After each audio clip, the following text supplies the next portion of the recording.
العليم الحكيم وتب علينا إنك أنت التواب الرحيم.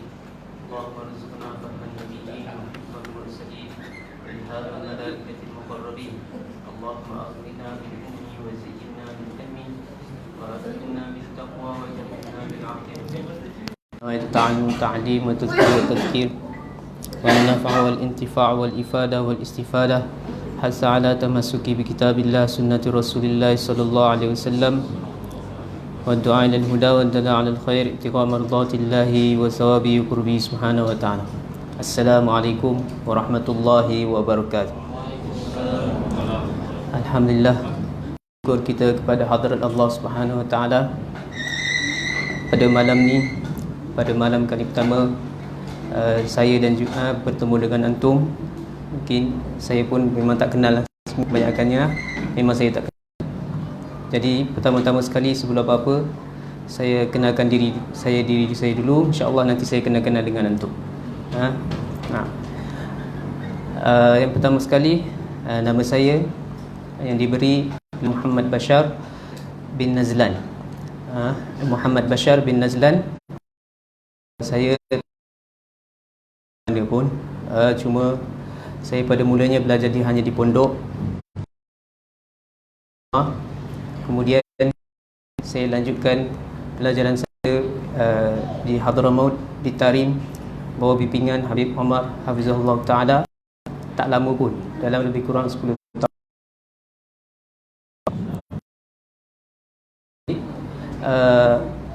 Serba sikit, saya bawa ilmu sikit. Saya balik nak sebarkan ilmu ni. Jadi buat masa ni, sekarang ni saya balik daripada Yaman. Cuma saya berkhidmat di bawah Madrasah Tahfiz As-Salihin, Jalan Sikamat, Saha Jafariyah. Saya cuma berkhidmat di situ, bukannya kelas hafiz, bahagian kelas alim. Saya berkhidmat di situ. Serba sedikit. Saya pun duduk di rumah saya, bukan rumah saya, rumah lagi.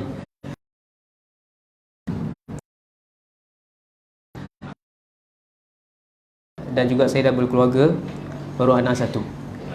InsyaAllah, moga-moga saya dapat berjumpa dengan antum, ambil berkat daripada antum, doa-doa, masya-Allah, para guru, para ustaz dan juga orang-orang tua yang lebih banyak pengalaman daripada saya.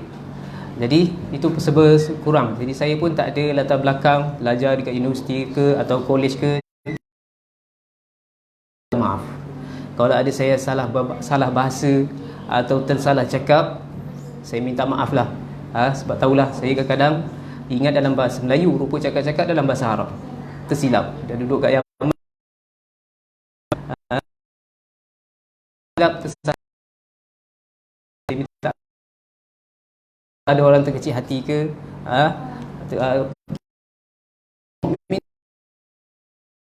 minta janganlah kalau ada tersalah cakap daripada saya. Boleh? Jadi insyaAllah, seperti permintaan daripada pengurusi surau Taman Bukit Margosa, betul kan? Minta saya mengajar sebahagian daripada kitab Tauhid. Saya pun kalau nak mengajar kitab Tauhid, nampaklah ustaz-ustaz yang lain yang ada dekat Malaysia ni lebih banyak lagi, lebih menonjol lagi mengajar dekat Malaysia.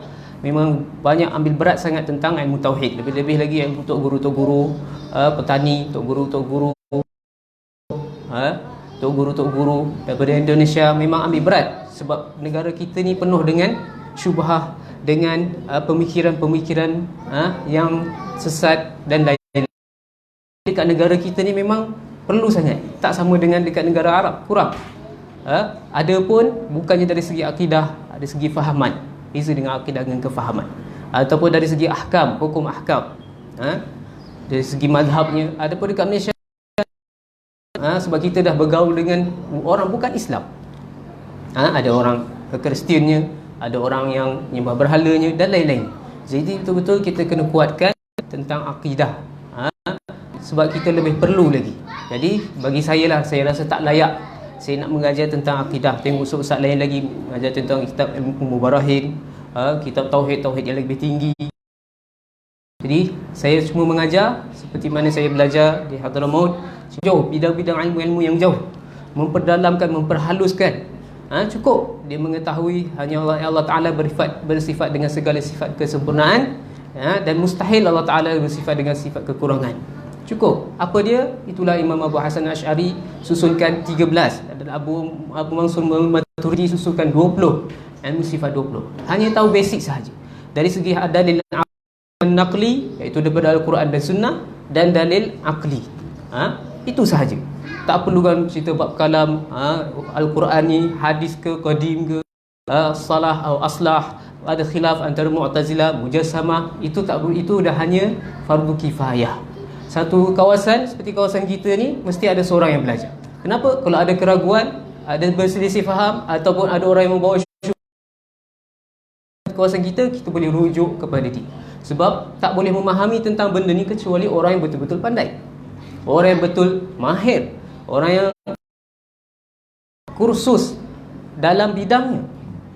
Adapun kita sebagai orang ambil pengetahuan yang basic sahaja. Itulah kitab Aqidatul Awam. Aqidatul Awam iaitu akidah untuk hanya orang-orang awam. Adapun kitab yang lebih tinggi itu seperti kitab Jauharatul Tauhid, kitab Imam Ghazali, kitab dan lain-lainnya. Itu pada fardu kifayah. Kita betulkan akidah kita. Bahkan setiap daripada orang dilahirkan dalam keadaan fitrah. Dia beriktikadkan bahawa Allah Ta'ala tu esa, ada, tidak itu baginya setiap orang lahir. Seperti mana di hadis, kullu mauludin, setiap anak yang dilahirkan dalam keadaan suci. Suci apa? I'tiqadnya.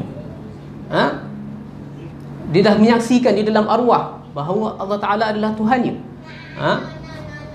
Kullu mauludin yuladu ala fitrah fa abawahu yuhawwiranihi aw yumajjisanihi hingga akhir. Apabila dia lahir dalam keadaan suci, ayah dia lah yang merosakkan dia. Merosakkan apa? Akidahnya. Sama ada kalau mak ayah dia Yahudi, maka jadilah ke anak dia akidah Yahudi, dan lain-lainnya. Ataupun mak ayah, jika mak ayah Nasara, maka mak ayahnya merosakkan akidah anaknya, mengatakan salis salasa ataupun ibnullah, dan lain-lain. Ataupun daripada kalangan orang Majusi, menyembah api, menyembah matahari, maka ataupun daripada mulhidin yang tak mengaku ada Tuhan, ataupun yang liberal, ataupun yang akidah mujassamah, qadariyah dan lain-lain. Itu asalnya kita dilahirkan dalam keadaan fitrah. Itu dia dikatakan pada satu hari, Syekh Zamakhsyari, dia seorang Mu'tazilah tapi dia kuat dalam ilmu dia. Dia sangat alim. Cuma dia dalam kaum Mu'tazilah. Orang Mu'tazilah ni dia nak kebenaran tapi dengan cara yang salah. Dia tersilap cara, itu saja. Jadi Syekh Zamakhsyari di pada suatu hari dia berjalan dengan anak murid dia berjalan. Kemudian apabila dia sampai di satu kawasan, di kawasan pasar, dia ke tepi kawasan, semua orang ke tepi. Kemudian ada orang perempuan tua, ajuz, menghalang Zamakhsyari. Jadi Zamakhsyari suruh ke tepi. Jadi anak murid dia pun datang ke dia ke tepi. Dia, kenapa apa nak bezakan aku dengan dia? Dia kata inilah imam yang mendatangkan dalil 100 dalil bahawa ada. Itulah kebanggaan dia, bahawa dia mendatangkan 100 dalil bahawa adanya Allah Ta'ala. Kemudian orang perempuan tu kata apa? Adakah adanya Allah Ta'ala perlu kepada dalil? Ajar ni pun tahu, tak payah nak kepada dalil. Allah Ta'ala tu ada, Allah Ta'ala tu esa, Allah Ta'ala tu maha kuasa. Tak perlu kepada dalil. Kita dengan fitrah, kita dari semenjak kita dilahirkan tahu Allah Ta'ala itu ada. Jadi kemudian Imam Zamakhsyari terus dia turun, dia dengar daripada orang tua tu, dia jadikan orang perempuan tu salah satu seorang daripada gurunya. Itu menunjukkan bahawa apa? Lepas tu dia kata Allahumma imanan ka imanan ajuz. Dia kata, ya Allah, jadikanlah iman aku seperti iman orang-orang tua, orang-orang awam. Kita ni masalahnya orang awam tapi dah dirosakkan dengan pemikiran luar, pemikiran orang kafir, betul tak? Pemikiran liberal, dan entah macam-macam lagi, saya pun tak tahu nak sebut dah. Itu jadi masalahnya, nak kena perbaiki balik, nak kena. Tapi sebenarnya fitrah kita dah rosak, dah dicemari dengan pemikiran-pemikiran orang kafir. Itulah kita kena perlunya banyak belajar, peringati. Kadang kita ingat tapi dah lupa. Fazakir, inna zikra tanfa'ul mu'min fa inna zikra. Berilah peringati, Allah Ta'ala ingat sama kita. Kita perlu pada peringatan, sebab manusia ni selalu lupa. Ulama kata manusia tu nama insan dalam bahasa Arab. Tidak dinamakan insan illa linisyani. Tidak dinamakan manusia tu insan kerana dia cepat lupa. Cepat je lupa. Jadi perlu kepada peringatan. Allah Ta'ala berfirman, berilah peringatan. Sesungguhnya memberi peringatan tu sangat memberi manfaat bagi orang-orang mukmin, bukannya orang kafir. Bagi orang mukmin, orang yang dah beriman pun perlu kepada peringatan.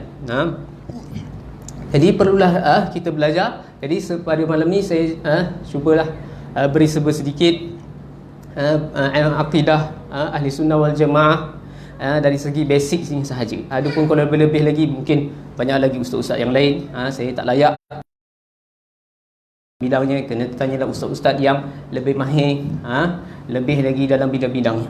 Baik, insya-Allah pada malam ni saya mula dengan terjemah ataupun jalan hidup, ataupun pengenalan musannif pengarang kitab Aqidatul Awam. Nama pengarang Aqidatul Awam, kitab Aqidatul, nama dia Said Ahmad bin Said Ramadan bin Mansur bin Said Muhammad bin Syamsuddin, sehingga beliau kepada Ibnu Sayyid Marzuq Al-Kafafi bin Said Musa, Imam Hasan Al-Musanna bin Hasan As-Sibt karramallahu wajhah Al-Maliki Al-Marzuqi. Beliau dia ni keturunan Sayyid. Keturunan Sayyid ni keturunan daripada Hasan ataupun Sayyidina Husain, sibtai Rasulullah SAW. Sebab keturunan Rasulullah SAW tak ada kecuali daripada keturunan Sayyidina Hasan ataupun Sayyidina Husain. Padahal Sayyidina Hasan dan Sayyidina Husain daripada keturunan Sayyidina Fatimah. Sepatutnya kita tahu, orang Arab kata keturunan yang meneruskan keturunan kita, generasi kita adalah anak lelaki. Itu asal dia. Walaupun daripada anak perempuan, itu anak orang, bukan anak kita. Daripada anak lelaki turun kepada anak lelaki, yang mewarisi kita tu adalah anak lelaki. Tapi macam mana Sayyidina Hasan, Sayyidina Husain kata dia cucu Rasulullah? Kalau bahasa Arab, hafid cucu lelaki, sibt cucu perempuan, daripada anak perempuan. Sebab Rasulullah SAW bersabda, Fatimatum bid'atu minni. Anakku Sayyidina Fatimah adalah sebahagian daripada aku. Jadi Rasulullah, sebab dia adalah khatamun nabiyyin, dia kehabisan segala nabi-nabi. Tak ada nabi dah selepas Nabi sallallahu alaihi wasallam. La nabiyya ba'di. Tidak ada nabi dah selepasku. Itu yang ada orang dakwa kata bahawa dia nabiyah pula, perempuan pula. Kata nabi laki, perempuan ada. Mana? Mustahil. Nanti kita belajar. Mustahil nabi daripada perempuan. Tak boleh. Nabi Rasulullah SAW sabda, la nabiyya ba'di, tidak ada nabi dah selepasku. Jadi keturunan Rasulullah ada yang dibawa oleh Sayyidina Hasan dan Sayyidina Husain, daripada anakku Sayyidina Fatimah, anak Sayyidina Fatimah. Tapi yang ada zuriatnya kepada Sayyidina Hasan atau Sayyidina Husain, panggil syarif. Perempuan dipanggil syarifah. Jadi kita diperintahkan oleh Allah Ta'ala mencintai, mengasihi para ahli bait. Orang kata kalau cerita ahli bait je kata Syiah. Tak, Syiah ni apa kesalahan? Kita nak tahu apa kesalahan Syiah. Sebab dia mencaci sahabat, dia mempesongkan Al-Quran, tambah lagi Al-Quran, mempesongkan tarikh. Syiah ni hanya pada atifah, dia tak ada Quran. Quran dia pun dengan Quran kita tak sama. Itu jadi masalah dia dengan dia. Dia banyak kepada perasaan. Cerita tentang Sayyidina Husain kena bunuh, itu yang banyak ikut-ikut ahli Syiah daripada keturunan Syarif, sebab datuk dia. Jadi apa kesalahan Syiah? Mereka mencaci para sahabat. Itu yang masalah. Adapun cinta kepada ahli bait, itu diperintah oleh Allah Ta'ala. Qul la as'alukum 'alaihi ajran illa al-mawaddata fil qurba. Dan banyak lagi daripada ayat-ayat Quran, bukannya hadis. Jangan kata hadis tak sahih, dhaif ke maudhu', daripada Al-Quran sendiri. Nak kata dhaif, nak kata maudhu'. Itu diperintahkan oleh Allah Ta'ala kita mencintai para ahli bait, bukannya daripada kalam orang, bukan. Yang masalah Syiahnya, masalahnya dia mencaci para sahabat. Dia nak kebaikan tapi dengan cara kesalahan. Dia nak angkat ahli bait dengan menjatuhkan para sahabat. Salah. Kita jangan nak mengangkat seseorang, mensanjungkan orang dengan menghina orang lain. Itu bukan dengan cara Islam. Jadi asal-asal pun itu semuanya dah ada pada zaman Sayyidina Ali, pada zaman-zaman para tabi'in. Mereka ni semuanya asal daripada pemikiran Yahudi. Mereka tak mampu, orang Yahudi tak mampu nak mengalahkan orang Islam. Mereka pecah belahkan antara umat Islam dengan buat firqah, adanya Wahabiyah, adanya Syiah, adanya Khawarij dan lain-lainnya. Itulah tujuan mereka. Jadi kalau siapa yang berpegang dengan Nabi Al-Quran dan dengan sunnah, insya-Allah dia akan lepas daripada segala fitnah-fitnah seperti kita di akhir zaman. Taraktukum fi ba'di. Rasulullah kata, aku tinggalkan selepas wafatku dua benda yang sangat kuat. Yang pertamanya Al-Quran, yang kedua sunnah, hadis Rasulullah SAW. Dan Rasulullah kata, ahlul baiti uzakkirukumullah fi ahli baiti, uzakkirukumullah fi ahli baiti. Aku memberi peringatkan tentang kamu, tentang kaum keluargaku. Jadi perlulah kita mensanjungkan. Jangan kita ada rasa dengki, kenapa dia lebih mulia, kenapa kita tak mulia.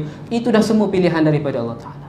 Tak boleh kita nak mendengki, ataupun kita nak hasad, ataupun kita tak redha dengan penentuan Allah Ta'ala. Jadi mereka ahli bait, kalau mereka berpegang dengan Al-Quran, dengan sunnah, dengan ketakwaan, mereka adalah orang yang mulia. Akan tetapi kalau mereka tak berpegang dengan Al-Quran, dengan sunnah, dan tidak ada ketakwaan, tidak ada gunanya nasab mereka itu. Jadi Syed Ahmad bin Sayyid Ramadan Al-Marzuqi ini, dia daripada keturunan Sayyidina Hasan, dari pihak daripada pihak ayahnya. Daripada pihak ayahnya dia berketurunan daripada Sayyidina Hasan. Adapun daripada keturunan ibunya daripada Husain.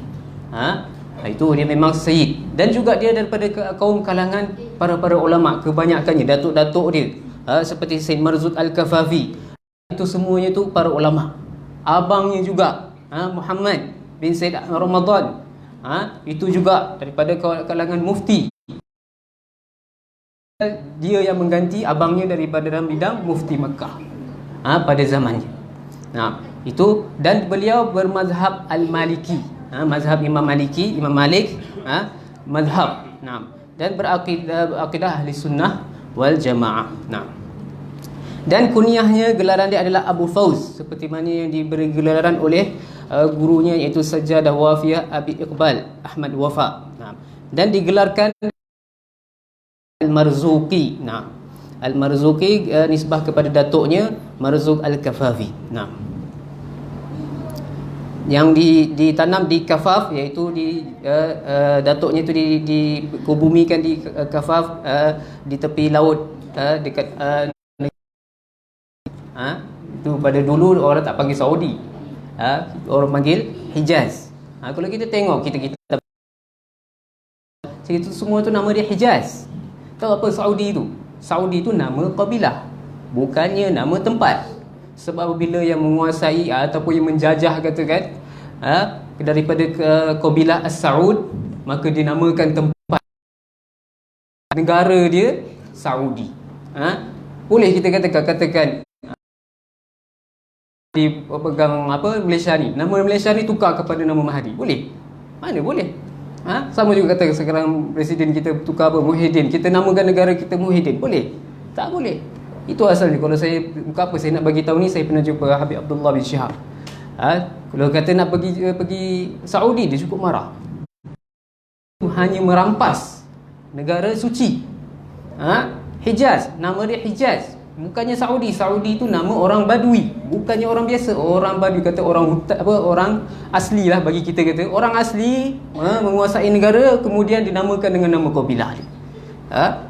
Itu kalau kita belajar balik tarikh, tahulah cerita dia asal usul dia. Jadi dia ditanam di Kafaf, iaitu di tepi laut di kawasan Hijaz. Imam Ahmad Al-Marzuqi dilahirkan di Mesir. Nama dia Simbas. Nah, pada tahun 1200. Beliau dilahirkan pada tahun 1205 Hijrah di Mesir, di Simbas. Nah, itu kebanyakan ulama mengatakan begitu. Nah, kemudian beliau berpindah ke Mekah pada tahun 1253 Hijrah. Daripada kalangan anak-anak muridnya, sebahagiannya daripada Syekh Ahmad Zain Ad-Dahlan. Syekh Ahmad Zain Ad-Dahlan, kalau tahu, ulama keturunan Sayyid juga. Dia salah seorang daripada anak muridnya. Dan beliau banyak mewakafkan zawiyah. Zawiyah bahasa kita katakan surau, tempat beribadat, tempat pengajian, sehingga sampai kepada 140 surau diwakafkan. Itu dia pegang amal jariah dia, sangat banyak. Di negara-negara yang berlainan, sebahagian di Mesir, sebahagian di Hijaz, sebahagian di Syam, dia mewakafkan zawiyah tu bahasa kita kata surau. Surau ni sebahasanya tempat sembahyang, tapi tak boleh nak iktikaf. Dalam mazhab kita lah, mazhab Syafi'i. Kalau mazhab Maliki boleh. Kalau ada sembahyang 5 waktu kat situ, boleh iktikaf. Ada sebahagian ulama juga kata atas sejadah kita pun boleh iktikaf. Pergilah mana-mana bentang sejadah, kita boleh iktikaf. Ada sebahagian kata gitu. Tapi kenapa ulama kita selalu banyak buatkan surau, sedikitkan masjid? Ada tempat pengajian zawiyah saja, ma'bad dipanggil, tempat beribadat sahaja. Sebab surau ni tempat kita berkumpul, buat majlis. Jadi kalau surau, orang perempuan kalau pun tak sembahyang boleh masuk. Cuba kalau buat masjid. Dan juga kita langgar ada tidak seperti masjid. Dan sebahagian itu adalah beliau sebahagian daripada juga banyak mengarang kitab, sebahagiannya daripada kitab Aqidatul Awam, seperti yang diberi petunjuk oleh Rasulullah SAW sendiri. Dia memimpi. InsyaAllah nanti kita akan ambil cerita kenapa dia mengarang kitab Aqidatul Awam. Mensyarahkan atau syarah sendiri, sebab namanya Tahsilun Nilil Maram fi Aqidatul Awam. Itu Imam Ahmad Marzuqi sendiri yang mensyarahkan kitabnya sendiri. Banyak daripada ulama dia sendiri yang mensyarahkan. Dia buat matan, kemudian dia buat syarah. Kenapa ulama menjadikan matan? Memudah untuk menghafalnya, memudah untuk kita belajarnya. Kita tengok kitab tebal macam ni, terus tak jadi belajar. Kalau tengok kitab tipis je, baru semangat nak belajar. Betul tak? Seperti mana Syarah Tauhid. Lakin min at-tatwil kallat himam fasara fihi al-ikhtisar multazam. Apabila panjang-panjangkan kitab, mempanjangkan bahasan, itu melemahkan semangat orang yang bacanya, maka wajiblah aku meringkaskan kitab aku. Satu lebih pada abjad syair. Itu orang dulu. Jadi Imam Ahmad Marzuq dia ringkaskan, kemudian dia syarahkan. Jadi kalau siapa nak ringkaskan, baca matan. Kalau siapa nak baca panjang-panjang, nak tahu makna-makna dia, baca kepada syarahnya. Dan beliau juga ada kitab Maulid, iaitu kitab Syaraful Anam. Dan juga kitab Tashil Adhan ala Matan Taqwimil Lisan dalam ilmu Nahu. Dan juga beliau mensyarahkan kitab Matan Jurumiyah. Banyak ni kitab Matan Jurumiyah, kitab yang sangat besar faedahnya, sangat berkat. Nak tengok kitab tu banyak tak orang dapat manfaat dengan ni? Kebanyakannya seluruh pelosok dunia, kita pergilah kat mana-mana pun, kebiasaannya orang yang memulakan belajar ilmu nahwu saraf dengan kitab Matan Jurumiyah. Walaupun kita tengok macam tak ada apa, tak dalam, kadang-kadang ada khilaf lagi antara dengan ulama-ulama yang lain, tapi ini yang paling banyak manfaat dia.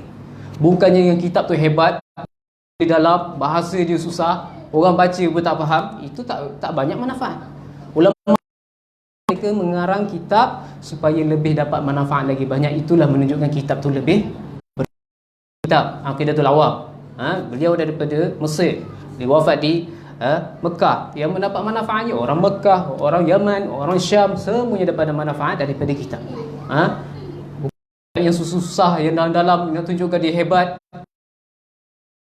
Seperti mana di Zabid, di utara Yaman, ada seorang ulama nama dia Ibnu Mukri. Dia karang satu kitab. Satu kitab ni Abi Syair. Kalau kita baca daripada kanan ke kiri, ilmu fiqh. Daripada kiri ke kanan, ilmu nahwu, ilmu falak. Daripada ilmu kalam. Abi Syair. Abi Syair, saya ada kitab. Kita tengok pun pening. Tapi ada ke orang ambil kitab tu? Ada ke orang belajar kitab tu? Ada orang belajar dekat sekolah-sekolah, kat madrasah? Siapa nak belajar? Dia nak tunjukkan kehebatan dia sahaja, tapi tak ada orang nak belajar. Orang buat hiasan saja adalah. Tapi tunjukkan sedikit, ada keberkatan, tapi sedikit keberkatannya kerana tak daripada kitab tersebut. Dan juga sebahagiannya dalam kaedah ilmu nahwu dan saraf, dan juga matan ilmu falak, menunjukkan bahawa musannif bukannya mahir dalam ilmu nahwu, ilmu banyak lagi daripada bidang-bidang ilmu yang lain. Tu kita kenal seorang ulama tu, dia dalam satu bidang tu je kita tahu. Macam Imam Syafi'i, dalam ilmu fiqh saja. Padahal dia ada dalam ilmu tafsir dia alim, bahagian dalam ilmu hadis pun dia alim, dalam menunjukkan ulama-ulama terdahulu. Adapun wafat beliau, ada sebahagian ulama kata beliau wafat pada tahun 1261, ada kata 62. Tapi itu tak mu'tamad. Sebab kenapa? Ada yang orang menakalkan, menyampaikan bahawa beliau hidup pada tahun 1281. Lepas berapa belas tahun lagi selepas tu. Masih hidup lagi. Wafat dia wallahu alam, tak tahu tahun bila. Dan juga menguatkan kaul ni kenapa? Sebab beliau menggantikan abangnya Muhammad, Said Muhammad Al-Marzuqi, selepas abangnya meninggal dalam bidang mufti fatwa. Abangnya meninggal pada tahun 1261. Terwafat bagaimana? Dia wafat sebelum bagaimana dia menggantikan abangnya selepas beliau wafat? Maknanya ulama kata dia hidup lagi selepas 1281. Masih hidup lagi. Tapi bila wafatnya wallahu alam. Itu tarikh wafatnya. Dan beliau ditanamkan, dikuburkan, disemadi di Ma'la, di Mekah Mukarramah. Dan beliau tidak ada zuriat kecuali seorang anak perempuan sahaja. Daripada anak perempuan inilah keturunan Al-Kutubi, salah satu daripada keluarga ulama, seperti Syekh Amin Al-Kutubi. Ni banyak para masyayikh, ulama-ulama yang belajar di Mekah akan kenal siapa Syekh di Mekah. Muhammad Alwi Maliki, para ulama besar-besar semuanya ambil sanad, iaitu dia daripada keturunan daripada anak perempuan Syekh Ahmad Al-Marzuqi.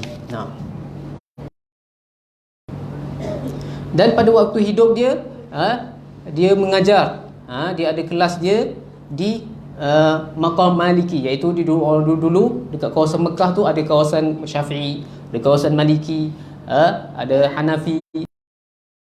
Dia mengajar di kawasan Imam Malik, di kawasan Imam Malik. Dan pada akhir umur dia mengajar dalam tafsir Baydawi. Selepas tu dia meninggal. Itu adalah sedikit cerita tentang terjemah Syekh Ahmad Al-Marzuqi.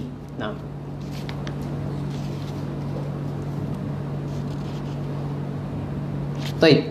Kemudian kenapa musannif rahimahullah taala, apa sebab musannif rahimahullah taala mengarang kitab ni?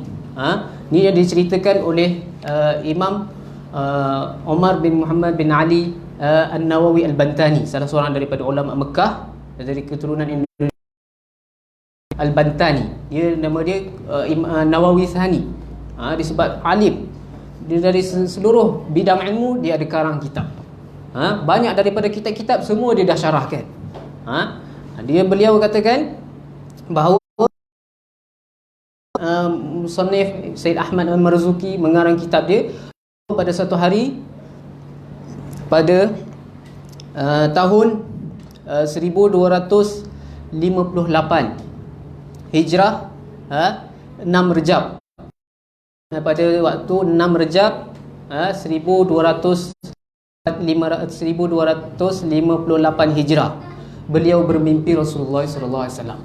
Pada waktu tidurnya, pada akhir malam Jumaat, pada malam Jumaat beliau sedang tidur, beliau bermimpi Rasulullah sallallahu alaihi wasallam dan para sahabat Rasulullah sallallahu alaihi wasallam.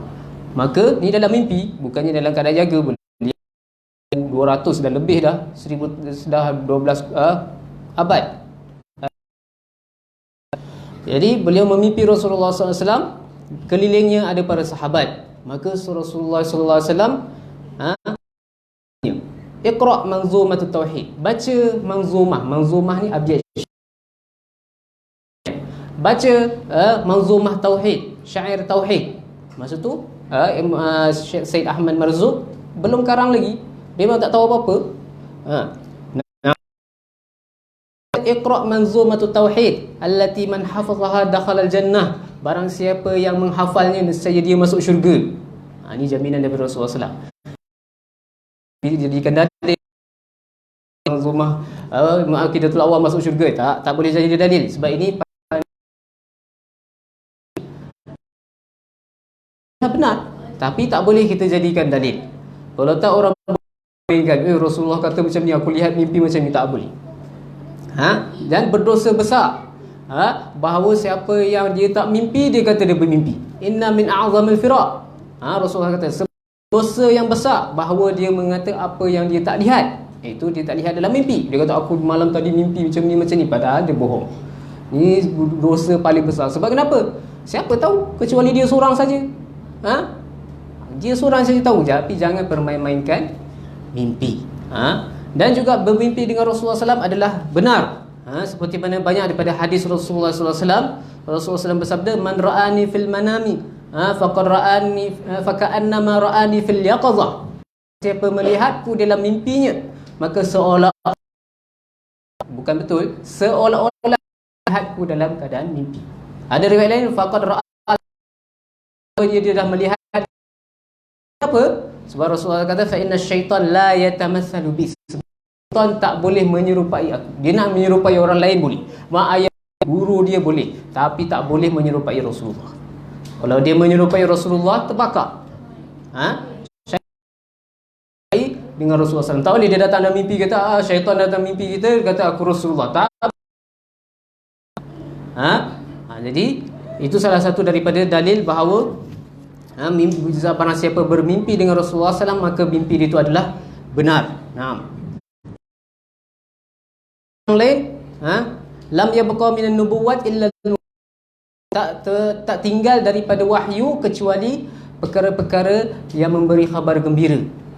Sahabat tanya, apakah khabar gembira itu ya Rasulullah? Rasulullah kata ar-ru'yah salihah, iaitu mimpi yang baik. Ada riwayat yang lain kata ru'yah salihah min 46 juz'an minan nubuwah. Baik-baik, bukannya mimpi Rasulullah saja, mungkin mimpi apa yang baik-baik. Itulah salah satu daripada 6 juzuk daripada kenabian. Ini banyak ulama tafsir apa maksud dia. Ulama kata sebahagian daripada para nabi, dia punya salah satu daripada wahyu dia, daripada mukjizat dia, dia bermimpi. Ada sebahagian kata macam ni. Banyaklah tafsir ulama tentang hadis ni, tapi yang tak tahu yang sebenarnya kecuali Allah dan Rasulnya sahaja. Dan juga Rasulullah SAW secara umumnya ar-ru'yah tusar wala tughar. Mimpi ni, mimpi apa saja kita mimpi ni, dia memberi kita kegembiraan. Dia tidak mentipu dayakan kita. Benda baik-baik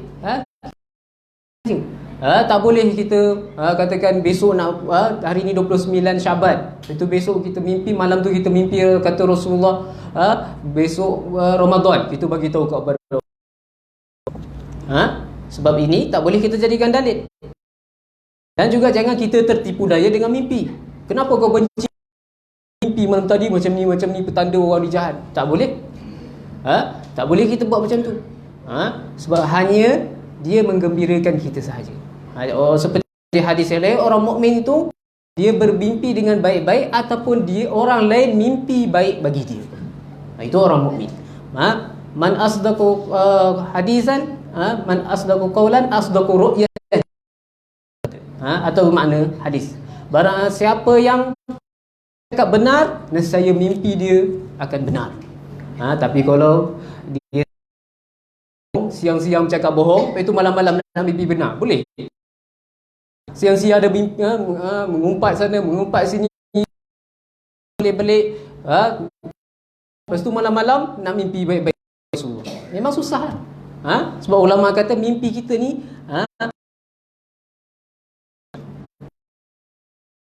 daripada malaikat, ada sebahagiannya daripada apa yang kita lakukan, lain-lainnya. Jadi jika orang tu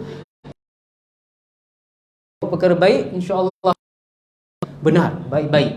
Tapi kalau tak jaga adab tidur, buat jahat-jahat, mimpi-mimpi hantu, mimpi-mimpi benda pelik, itu kena jaga. Jadi salah mimpi yang baik ni bukannya hanya Syekh Ahmad Marzuki, banyak daripada para ulama yang memimpi Rasulullah SAW. Ada riwayat hadis yang lain, man ra'ani fil manam fasayarani fil yaqظah. Barang siapa melihat aku dalam keadaan mimpi, nescaya dia akan melihat aku dalam keadaan berjaga. Ini lagi pelik. Ulama kata berjaga pada hari akhirat. Ada ulama kata tak mustahil juga. Benda yang ada setiap dilihat, tak mustahil. Tapi dengan jasadnya, rohnya ataupun lain-lain. Itu seperti mana yang dikatakan oleh ulama-ulama tasawuf. Ada pun orang-orang ahli mufakirin, ashabul mukhalifin, dia kata tak boleh. Sebab mereka tak dapat itulah mereka tak percaya. Seperti mana ulama kan, jahil. Setiap manusia tu dia mengingkari apa yang dia tak tahu. Jika dia tak tahu, terus dia ingkar. Sebab dia tak tahu. Cuba dia tahu, ada maklumat tentang dia, mesti dia tak mengingkarinya. Jadi pada satu hari, pada 6 Rejab 1258 Hijrah, sekelilingnya bersama dengan para sahabat, maka Rasulullah SAW berkata bagi Syekh Ahmad, bacalah manzumah tauhid, baca abiyat tauhid. Yang sifat abiyat tauhid ni apa dia? Siapa yang menghafalnya, dia akan masuk syurga. Itu janji Rasulullah SAW. Yang kedua, wanalal maqsud, akan mencapai setiap kebaikan. Apa saja kebaikan dia akan mendapatnya. Maka kitab was sunnah, dan dia akan bertepatan, dia akan mengikut kitab Al-Quran dan janji Rasulullah SAW 3 benda. Yang pertama, barang siapa menghafal dia masuk syurga. Yang kedua, dia akan mendapat segala kebaikan. Dan yang ketiga, dia akan mengikut sunnah kitab Al-Quran dan sunnah Nabi SAW. Kemudian Syekh Ahmad Marzuki ni berkata dalam mimpinya, wa ma tilka manzumah ya Rasulullah, apa benda manzumah tu?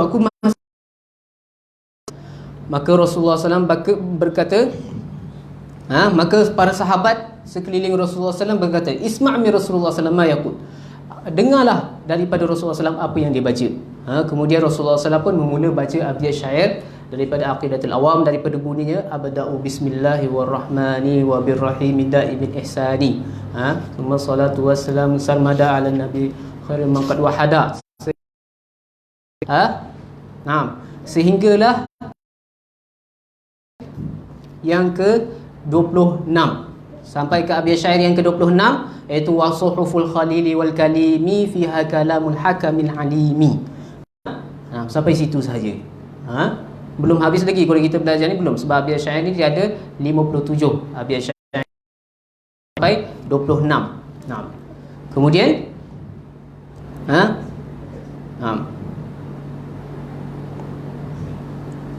Kemudian dia terjaga, dia terjaga daripada tidur. Syekh Ahmad Marzum ni terjaga daripada tidur, baca balik apa yang Rasulullah SAW baca daripada awal abiyat syair tu. Maka dia baca rupanya dia dah hafal. Ini salah satu karamah lah. Karamah benda yang mencari adah bagi para solehin, para awliya Allah Ta'ala. Ini panggil karamah. Tiba-tiba dia terus hafal. Dia belum karang lagi, apa-apa lagi, dah terus hafal. Kemudian selepas 2 minggu tu, iaitu pada 28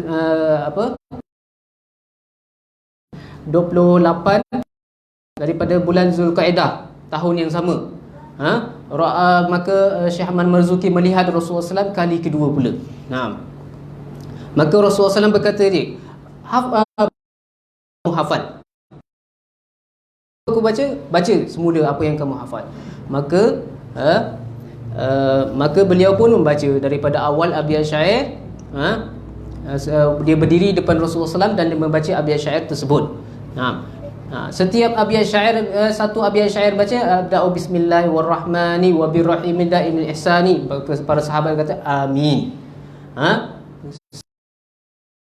Para sahabat membaca amin. Sampailah habis abiyat syair tersebut. Kemudian Rasulullah SAW doa keberkatan bagi dia. Wa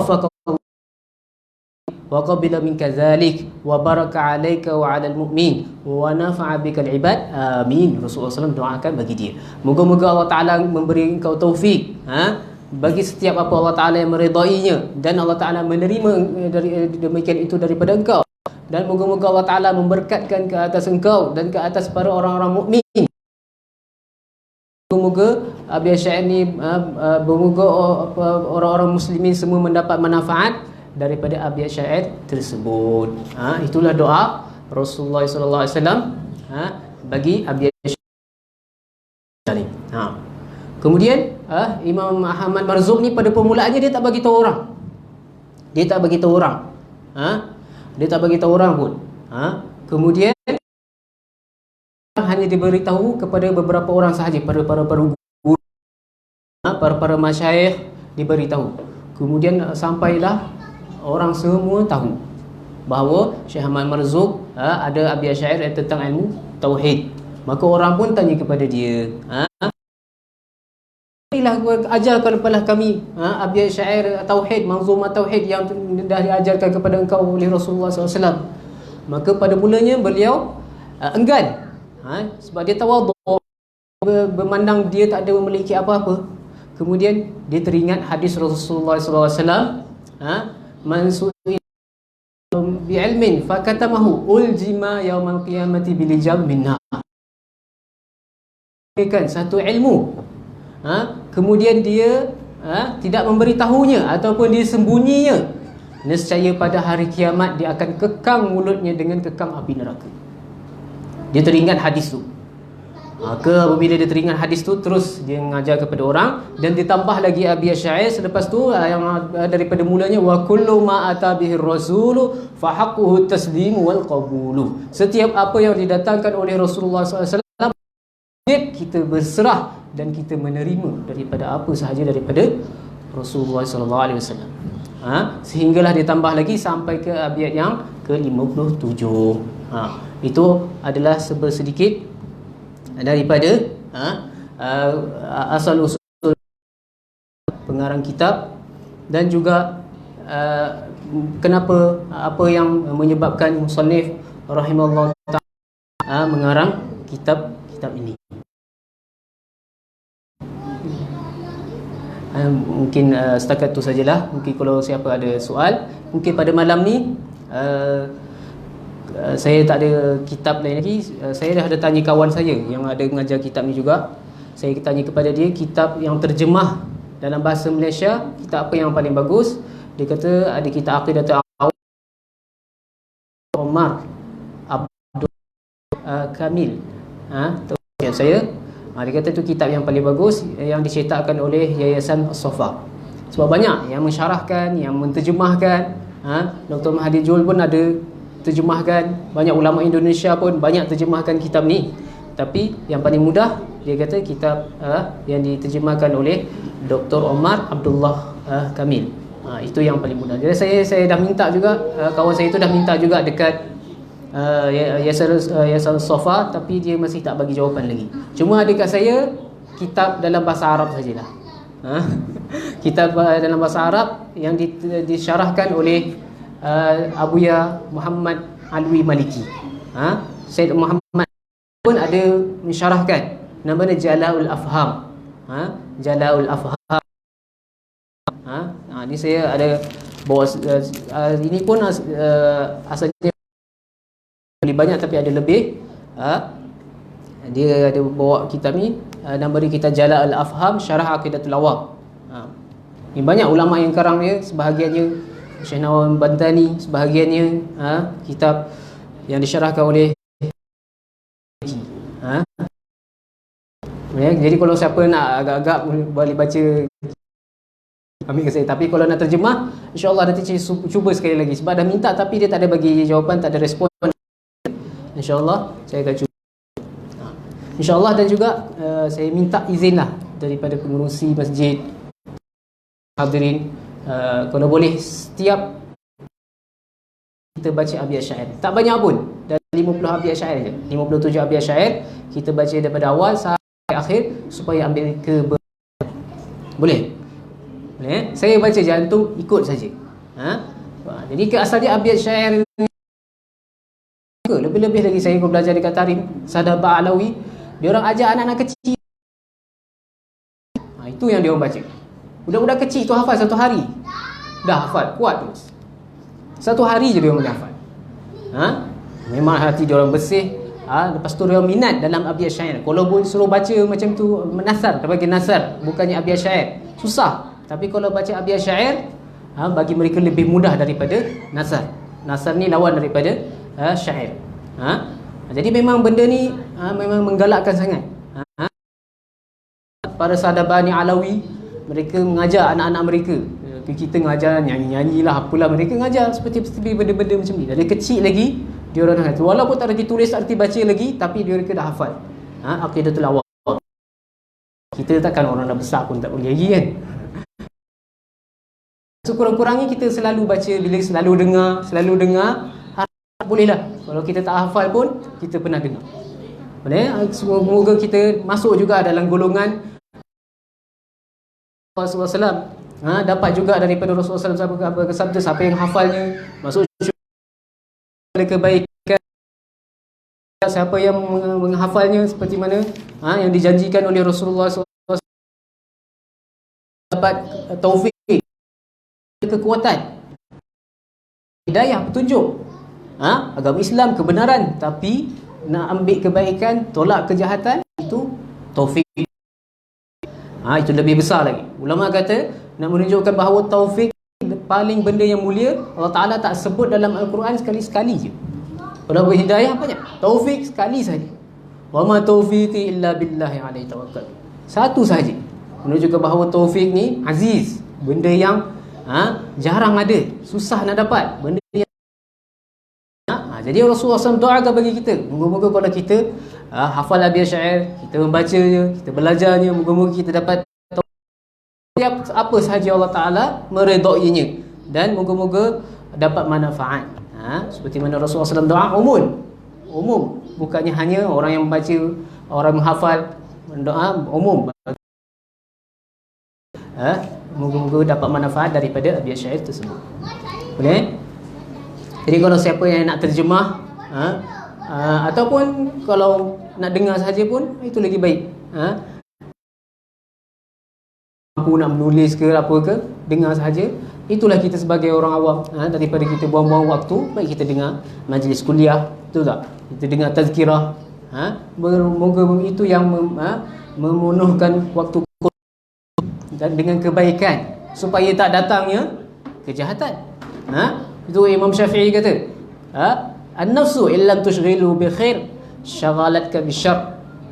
Imam Syafi'i kata, aku tak dapat daripada faedah daripada orang sufi kecuali dua benda. Salah satunya ini, nafsu kita ni, kalau kita tak sibukkan diri kita dengan kebaikan, nescaya nafsu kita akan sibukkan dengan kejahatan. Kalau kita duduk rumah je tak tahu nak apa, dah tak tahu nak buat apa, duduk je, duduk je. Buka TV, pergi sana, pergi kedai kopi, lepas tu mengumpat sana, mengumpat sini. Dah jadi sibuk dengan apa? Kejahatan.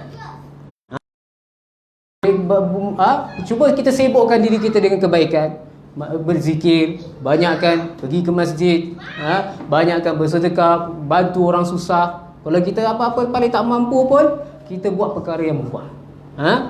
Ada seorang sahabat, apa perkara yang paling baik? Rasulullah kata berjihad pada jalan Allah Ta'ala. Kalau aku tak mampu, amar ma'ruf wa nahi munkar, kan larang orang berkejahatan. Kalau aku tak mampu juga, dia kata tolong orang. Kita bergotong royong ke, tolong orang. Kita setiap kali kita membantu orang, semuanya dia dapat pahala. Bukannya jalan begitu sahaja. Tolong orang. Moga-moga dapat orang lain dapat manfaat. Kalau tak mampu juga ya Rasulullah, Rasulullah kata paling-paling kurang kau membuat satu perkara yang memberi manfaat kepada engkau.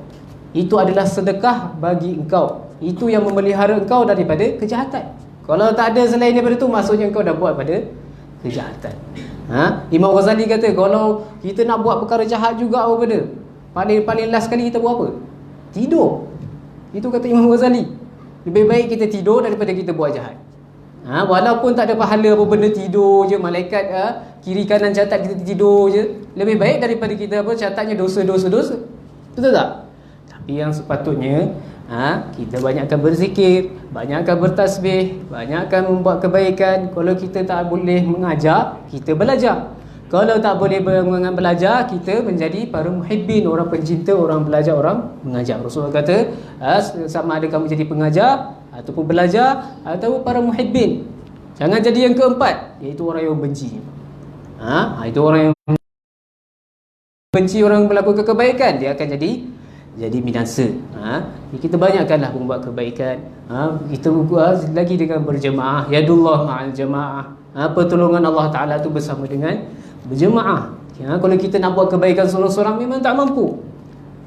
Tapi kalau kita masuk dengan jemaah, suasana yang membantu kita, kawan-kawan yang kita membantu kita melakukan setiap perkara yang baik. Kalau tak mampu dah tak boleh buat apa, kita banyakkan bertasbih, bertahlil. Ulama kata kalau orang ahli syurga yang sudah masuk syurga, dia tak akan menyesal. Tak akan menyesal dah masuk syurga, kecuali satu benda je lagi dia menyesal. Ada lagi dia menyesal? Ada. Apa dia? Waktu kat dunia dulu, berlalunya satu masa dia tak mengingati Allah Ta'ala. Itu saja. Kalau dia mengingati Allah Ta'ala, dia bertasbih, bertahlil, nescaya darjat dia sekarang ni bukan kat sini, lagi tinggi daripada itu. Kalau dia baca Quran, setiap satu ayat daripada satu ayat Quran dia baca, lagi tinggi darjat dia. Itu dia menyesal. Dia tak tambahkan amalan kita, amalannya pada waktu di dunia. Semoga Allah Ta'ala bagi kita lagi peluang, masih lagi buka peluang bagi kita. Banyakkanlah beristighfar, lebih-lebih lagi kita di bulan Rajab. Ulama, para salihin hendakkan kita berbanyakkan beristighfar. Istighfar wajib, setiap masa wajib. Tapi lebih-lebih lagi pada bulan Rajab, untuk bersiap sedia datangnya bulan Ramadan. Pada bulan Syaban banyakkan berselawat. Pada bulan Ramadan membanyakkan baca Al-Quran. Moga-moga Allah Ta'ala catat kita daripada para zahid, para abid dan lain-lainnya, para syakir yang kita mensyukuri nikmat Allah Ta'ala yang telah memberikan kepada kita. Boleh? Wallahu a'lam. Ada soal? Kalau ada nak tanya. Saya ni memang kalau kita berisi pun tak faham lah kan. Apa yang tauhid itu sebenarnya? Apakah tauhid sebenarnya dah tak pernah kita bidang tauhid dia berbelajar lah. InsyaAllah lepas ni saya ambil.